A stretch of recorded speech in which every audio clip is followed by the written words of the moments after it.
લાલ ચર્ચમાં નાતાલની ધામધૂમથી ઉજવણી. પ્રભુ ઈશુના જન્મદિને મોટી સંખ્યામાં શ્રદ્ધાળુઓ પ્રાર્થનામાં જોડાયા. વડોદરા શહેરના ફતેગંજ વિસ્તારમાં આવેલા ઐતિહાસિક લાલ ચર્ચ ખાતે આજે નાતાલના પાવન પર્વની શ્રદ્ધા અને ઉલ્લાસભેર ઉજવણી કરવામાં આવી હતી.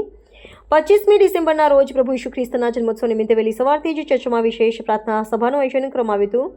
શહેરના વિવિધ વિસ્તારોમાંથી ખ્રિસ્તી સમાજના લોકો પરંપરાગત પોશાકમાં સજ્જ થઈને પ્રભુની આરાધના કરવા માટે મોટી સંખ્યામાં ઉમટી પડ્યા હતા, જેના કારણે સમગ્ર ફતેગંજ વિસ્તારમાં નાતાલના રંગમાં રંગાઈ ગયો હતો.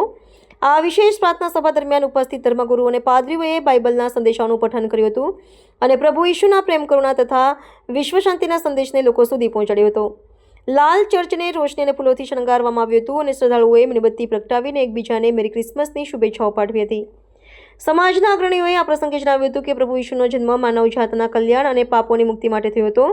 તેના પવિત્ર ભાવ સાથે સામૂહિક પ્રાર્થના કરવામાં આવી હતી. નાતાલની આ ઉજવણી માત્ર ધાર્મિક વિધિ પૂરતી સીમિત ન રહેતા સામાજિક એકતાનું પણ પ્રતીક બની હતી.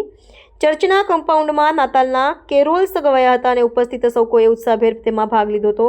સ્થાનિક પોલીસ દ્વારા સુરક્ષા અને ટ્રાફિક વ્યવસ્થા જાળવવા માટે પણ પૂરતા બંદોબસ્ત ગોઠવવામાં આવ્યા હતા. આ પ્રસંગે શહેરના અન્ય નાગરિકોએ પણ ખ્રિસ્તી બિરાદરોને શુભેચ્છાઓ પાઠવી હતી, જે વડોદરાની કોમી એકતાનું ઉદાહરણ પૂરું પાડે છે.